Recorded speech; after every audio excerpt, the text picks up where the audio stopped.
Hello, and welcome to an edition of the Independent Publishers of New England's broadcast interview on matters of interest to anyone involved in the independent publishing industry in New England. Today, we are very fortunate to have with us Ms. Gina Humber, who's speaking to us from Connecticut, I believe. She's a school teacher in New York City. She works with special ed kids, and she's working on an incredible project entitled Diversity is a Verb. She published her children's book. It debuted at the Museum of Natural History last December. And it's a fantastic book, basically about self-acceptance and diversity. And without further ado, thank you very much, Gina, for joining us. Thank you for having me. I really appreciate it. Great. Okay, so could you tell us something about the journey that you took in creating your book? What led you to write It's All Good? And could you tell us a little bit about the book? What's it about? Who's it for? Sure. So as a special education teacher, a lot of times, and even parents, we look to books in order to guide our children in certain behaviors or thoughts. And so for my special needs class, there wasn't a book where they could see their own images and hear stories that were relatable to them. Mm-hmm. And so that kind of pressed on me. And then my own daughter, who is number 4 out of the number 5, she is more darker complected than I am. And so there weren't any children's books that discussed melanin that I could find. And over time, it started to really bother me. There wasn't anything that I could explain to her about the difference between my skin color and hers, and how she felt about herself. And she didn't feel good at all at the time. And so there were books about hair, but there weren't any books that explained about what melanin was. So when those two kind of things happened, I decided to be proactive. I've always been a writer, always enjoyed writing. And I thought it best to create this children's book that included all images. Diversity is very broad. This country has used it just as European American and African American, but it's those with disabilities, Asian Americans, it's Latinos, it's Muslims. It's such a broad, word, but even though we minimize it. And so I wanted to bring that to children to have their stories told and their images seen. Great, thank you. And the part of your title, which I particularly like, is the self-acceptance and diversity.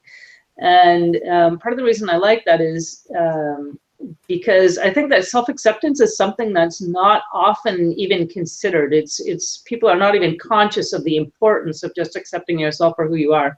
Right. And we were talking earlier when we were setting up the interview about kind of what is on the shelves in terms of kids' books. The majority of the kids' books don't have a lot of variety in terms of children, which is what you were addressing a little bit before. But could you explain a little bit more about the self-acceptance part of that, as a general cultural term? Right.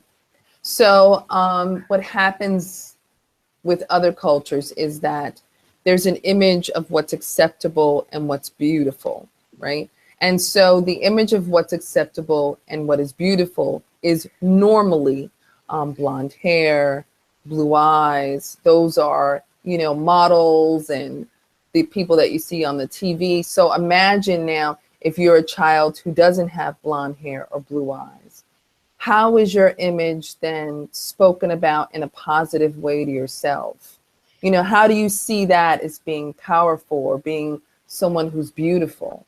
So, and that goes across the board. It doesn't have to, it goes across the board in all different cultures and religions. Exactly. When's the last time you saw a commercial with a girl with a hijab on, asking, did you want to eat Cheerios? So you know, it's what we view. I do see some changes that are happening in commercials. You know, I do see now they've incorporated homosexuals in commercials, which is very important to show the LGBT community. They show now, if you remember, they did a Cheerios commercials with an African-American man and a European-American woman, and they got, I think, a lot of negative flack from that. That was like a huge thing. Mm-hmm. And so, I mean, like, you know, in 2016, we're like all aghast, right? Oh my God, you know, but you have to show these images so that people can feel like their story is in there. They're included in this world. Mm-hmm. And Mm-hmm. it's a part of our accepting one another in terms of humanity. So Right. images are very important. You know, advertisers use images very well in depicting what they want, whether it's the positive or the negative. You know, and the negative side to that, Karen, is, you know, sometimes we watch the news and say, for example, there's a crime and it's, you know, this a young black male robbed a store, right? But when it's a European American, they'll say a young man robbed a store. And so you get over time, you know, you start to get this viewpoint of, well, only black people are robbing the stores, you know, like, because it's such emphasis, you know, instead of just saying, why doesn't our media just say there was a robbery, a young man did a robbery? Why do we have to even get into that conversation? But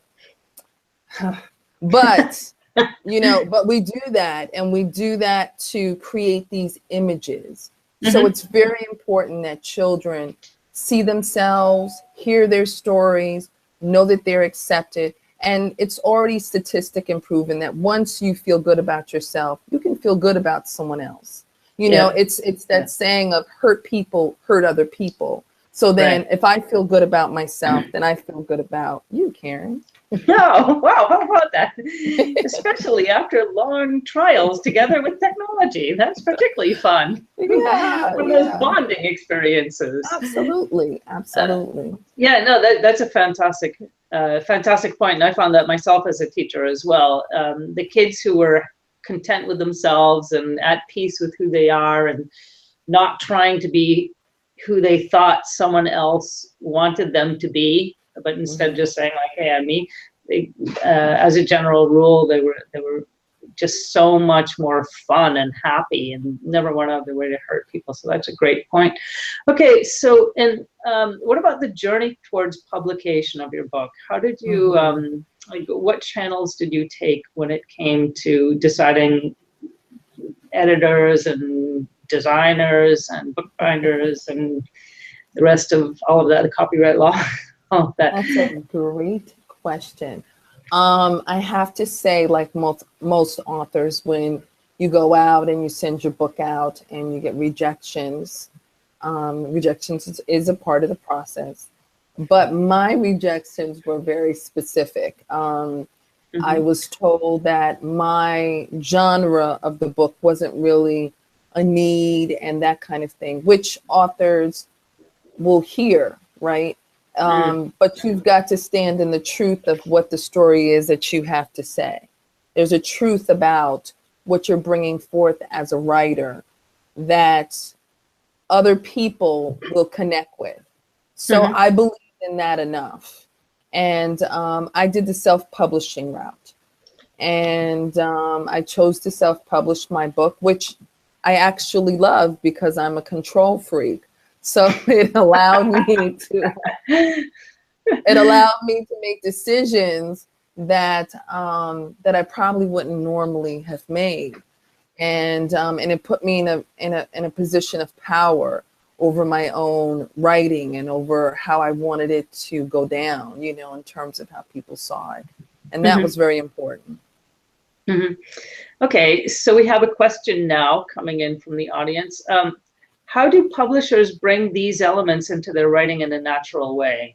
So as opposed to an author, what can a publisher do to assist an author who is trying to, who has an individual story, something completely new and different, like It's All Good, Mhm. How can a publisher be of assistance there? I think how publishers can be of assistance is by realizing they have a great role in opening up different conversations through the writing of the authors that are presenting themselves, Mm-hmm. and not to be afraid or fearful of what they, of what's not common, what's not generally used, Mm-hmm. because it's when we step out on these things that are uncommon that there's this beauty in there, and within that beauty, other people will align themselves and say, I, I connect with that.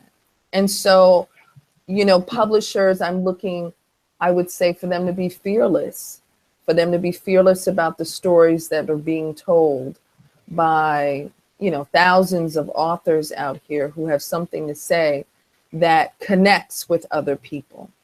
Mm-hmm. All right, great.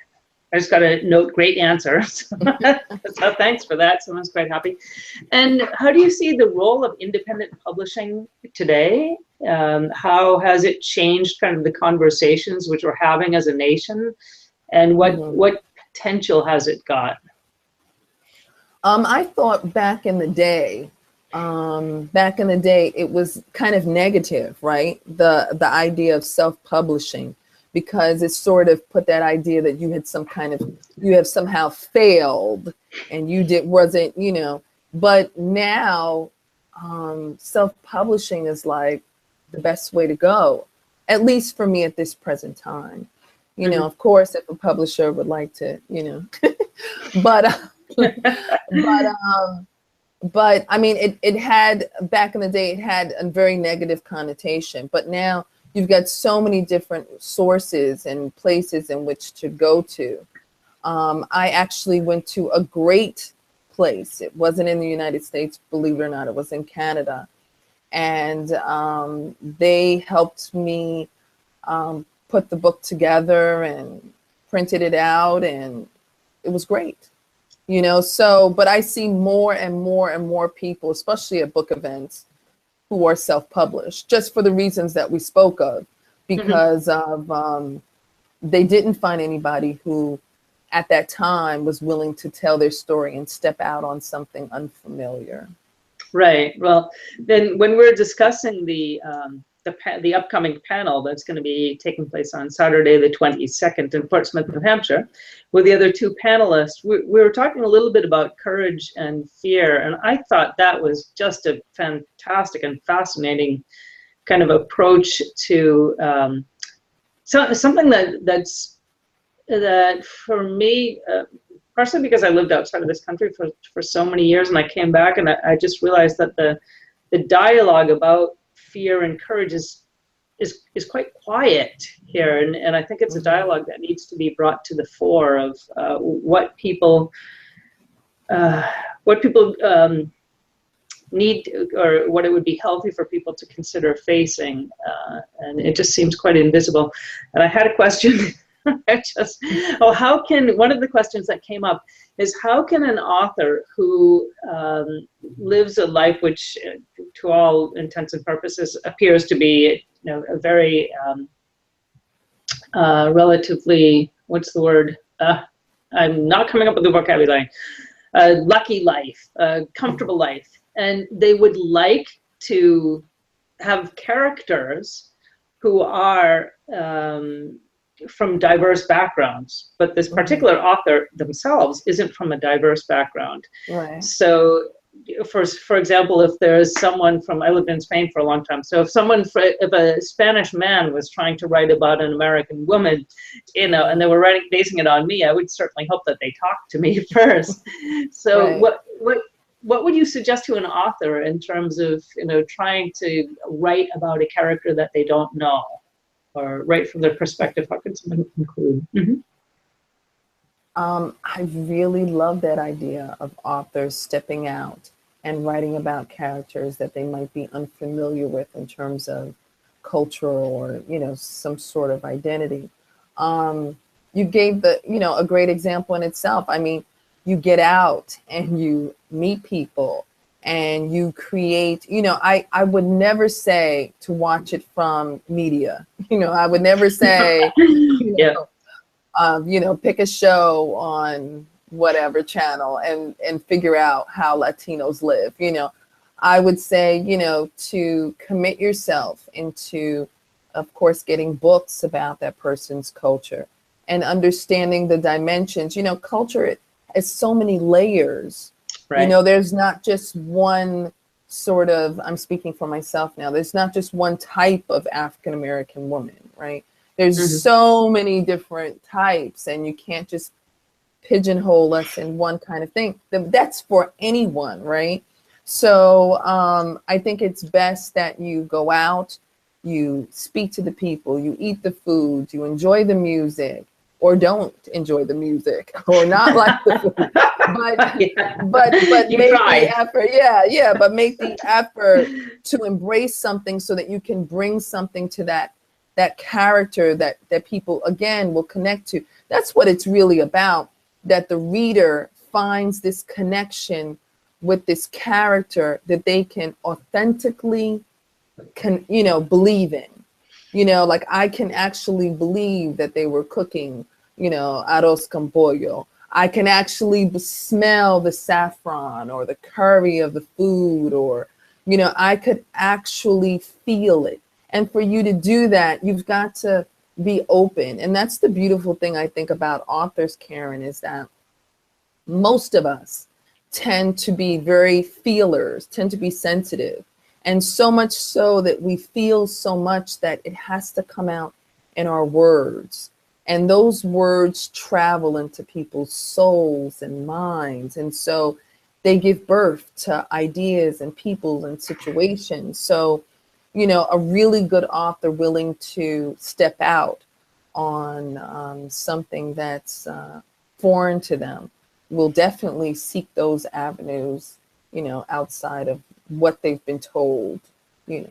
Okay, wonderful, wonderful. And for authors and publishers who, and I can think of a few people now who've spoken with me recently, who are really shy and feel very intimidated by their shyness or by their inability to reach out and talk to someone who's very different, who don't know how to approach people from other cultures.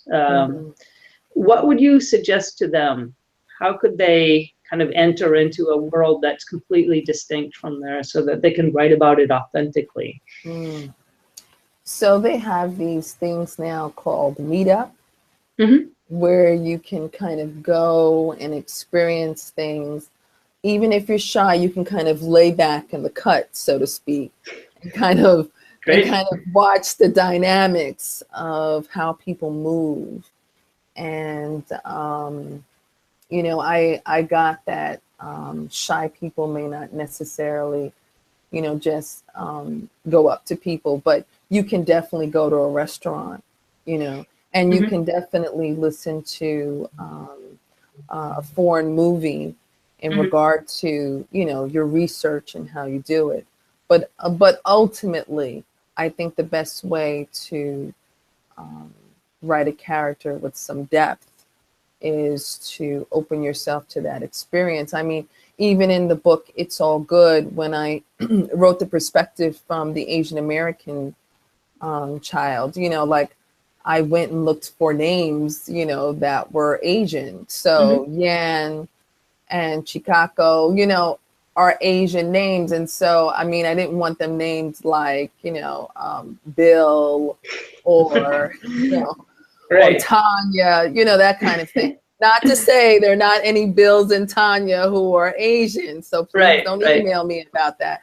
But I wanted there to be some authenticity, right? So that when someone reading it can go, and then that's the thing I want to say too, is that what happened is we had parents who were Asian, and we had some parents who were Latino, and they sent us these great reviews. And in the reviews, they were saying, my child found it so wonderful for you to bring up flan, and how that brought into, then the child can kind of go, oh, okay, yeah, this is familiar.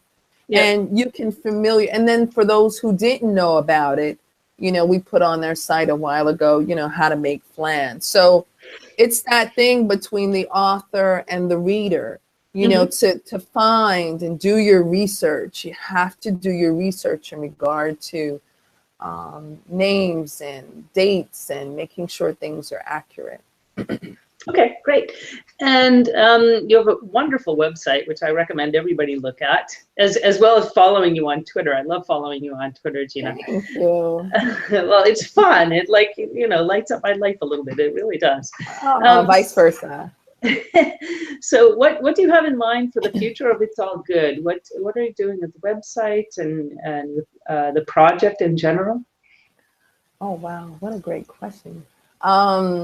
Well, we are not supposed to tell anybody. Okay, never mind. All right. No. But we're revamping the website, which is really good to give it a more professional, polished look. And we are coming out with a app.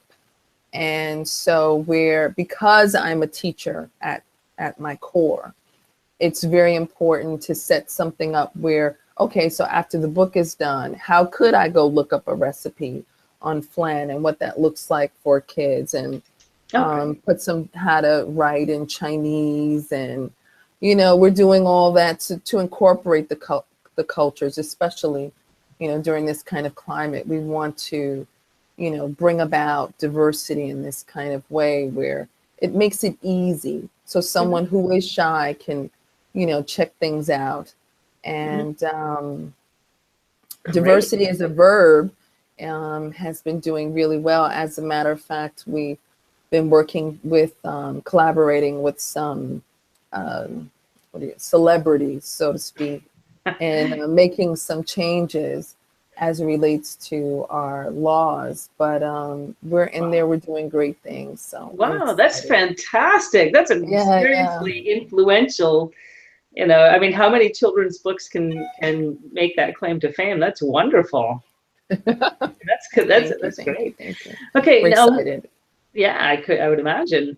So for publishers who aren't quite sure how, what can they do to reach out to authors who are working in the field of diversity? And one of the things I love about your concept of diversity here is that, just looking at the cover of your book, not only do you have people of different ethnicities and religions, but of different physical. You have the girl in the wheelchair, and you have a kid running behind her with the ball. So of different physical abilities, and I just think I love your book. So what about for a publishing house that would like to find authors like you? And what would you suggest to a publishing house that would like to play a role in basically facilitating conversation about more complex subjects? And by that I mean subjects in the national dialogue which make people nervous, and so maybe people don't are uncomfortable facing the fear that arises of offending someone, or the fear that arises of being misunderstood or misinterpreted. What could a publisher do to kind of help that dialogue along? I've attended a lot of book events, and I didn't see that many publishers. So I would think that I would like to see, in regards to answering your question properly, say, for example, the Harlem Book Fair that happened, I think it happened in August. So right. Say something like that, for publishers to come out to these book fairs and book festivals and book events and speak to the author in regard to what it is that they have, and begin to go into those nook and what are the crannies and nooks? I'm tired. Nooks and crannies. To go into those nooks and crannies.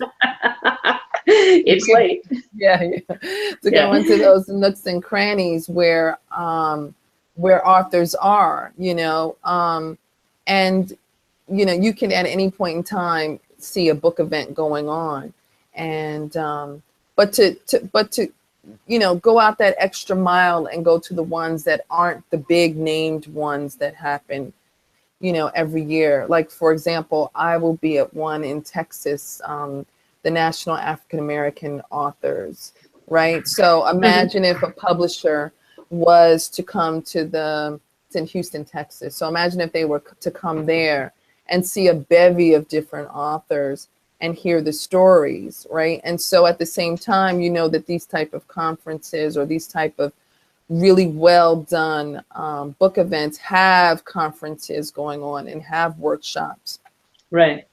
And to take it upon themselves to be proactive and listening to the conversations in the workshops.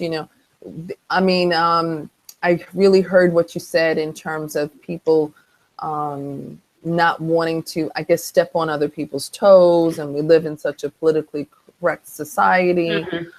But at some point, discussions have to be had that are difficult. So, on the part of the publisher, I'm hoping that there's this openness, right? That there's this openness to share despite the uncomfortability, because you can come up to me and ask me any question that you want, and if it is offensive, that's that discussion we can have, because sometimes, in all honesty, people may not know, Right. If you've not experienced my life, or if I've not experienced your life, how could I know what might be offensive to you if it's never even occurred to me? Yep, exactly. So, we have to be willing in the literacy world to be open about this, because when you read books, it's a very opening experience, right? It's very, Definitely. you open yourself up to this world. And so publishers have to have that same sort of mind, and, be willing to do those things. Like, say, for example, this great forum that you're having right now, that they would avail themselves to come in, listen to the chat discussion, and be open and willing to go, wow, IPNE is offering these great, these great discussions. But no, in all reality, there are not that many people having this discussion.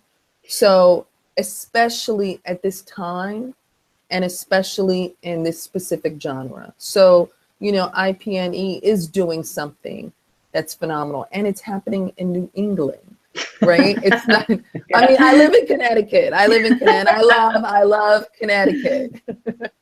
Do I have a I love Connecticut sign up? I love Connecticut. But what I'm saying is that it's not like this is a discussion happening between two African-American women and we're in Harlem or New York. Right. This is a discussion between, a European American and an African American woman who both happen to love books and love what's happening in the book world and want to see diversity and see different stories being told, whether those are, on that broad scale. Yes. So I love what you guys are doing, Ditto. Yeah. It's Thanks. So the question about publishers, they should be here, right? Mhm. Or they should be listening to this broadcast afterwards. Okay, great. Thank you for that fantastic answer. Okay, we just have time for a couple more comments. Our board member, Ginny Towler, who wrote the book Severed and will be on the panel with you, actually won an award at the Harlem Book Festival this summer. So with her book Severed. And so I just got that as a comment. And Ginny's wonderful. I'm really looking forward to the panel. So am I. It's a great play on words, right? The issues of black and white, and we're talking about diversity, but black and white is also books, right? It's the printed word. So it's a great play on words, and I can't wait for that panel to come. So I'm looking forward to the New England community coming out. Okay, great. So are we. So once again, the panel is entitled Publishing Color in Black and White, and we'll be discussing a number of different interpretations of the term diversity, a little bit about dealing with issues that might make people feel sometimes about walking on eggshells, and how to do that effectively, and how to create some really important dialogue, which is which I would hope would create a better understanding between people. Absolutely. That's my lofty ideal. Yeah, Basically, I'm going to have fun. And one of the people on the panel, Grace Stevens, wonderful, wonderful woman, really helped us out last year a lot with the Boston Book Festival, is an expert on in the field of gender diversity. And myself, I work in, I don't know if you want to call it this is my interpretation, but I'm also an educator, and so I work a lot with multiple intelligence theory, and so the diversity of ways that people think and interpret the world and perceive. And hope Howard Gardner doesn't mind my interpretation. I'll have to ask him one of these days. So once again, the panel that Gina Humber is going to be on with us is on Saturday, October 22nd, in just over a week. It's going to be in Portsmouth, New Hampshire, taking place at IPNE. We have our 6th annual conference there this year. It's going to be Friday and Saturday, the 21st and 22nd of October. And our keynote speakers are going to be Angela Boll of the IBPA, David Godine, who's a major publisher here, independent publisher here in New England, brilliant books, and a wonderful, incredibly intelligent, friendly, approachable, fantastic guy. Tim Brooks, who runs or works at the Champlain College Publishing Initiative. He's a member of the faculty, another just fantastic human being. He's working on a project called Endangered Alphabets with Meng Niu, who's currently working on his PhD at the Harvard Graduate School of Education. So it's going to be just a wonderful conference. Those are our keynotes, and one of the panels that we're going to have is going to be with myself moderating, Gina Humber, who we're talking with, Grace Stevens, and Jenny Towler, who's on the board of IPNE and has just won an award at the Harlem Book Festival. So I am really looking forward to this. Good, good. So am I. So thanks so much for joining us, Gina. It was, as always, a pleasure to talk with you. Thank you, thank you. Technology aside, it's such a bonding thing, as I mentioned earlier.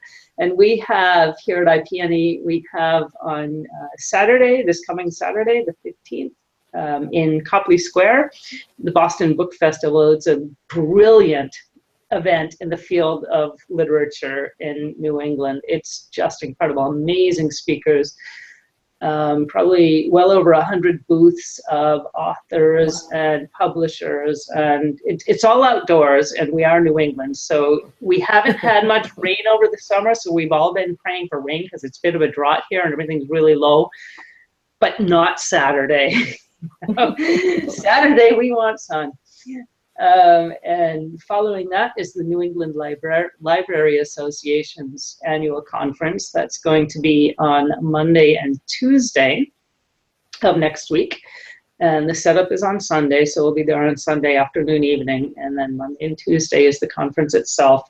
And if you want to learn anything about libraries and what's new in the world of library science, fascinating, incredible speakers. And so then we have Wednesday and Thursday to kind of recoup, and then Friday and Saturday is our conference. So it's going to be a busy week. Are you guys up for it? You guys ready? Spinach. Spinach, tofu, and yogurt. Oh my gosh. And then Sunday the 24th, I am sleeping all day. I can imagine.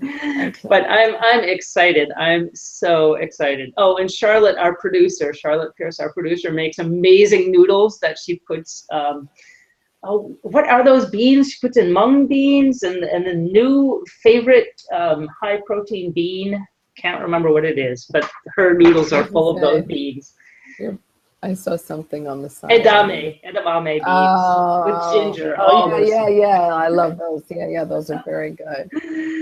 Okay, great. Well, any closing comment? Anything you'd like to add before we close the interview? Anything about I would really love for people who heard this to connect with us on our website and our social media, which is ginahumber.com.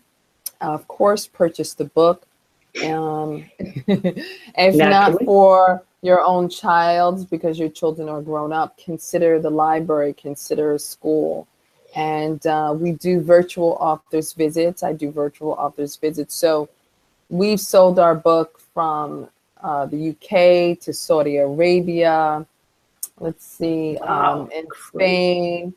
Yeah, so what we'd like to do is connect these schools together and start to do something where US schools connect with UK schools, and we have a discussion based on the book and the contents in it. And so that requires teachers, that requires book lovers, especially authors, to be to come out and be supportive and, you know, connect with me on Twitter. I love Twitter. I don't know why I do, but I do. I love Facebook too.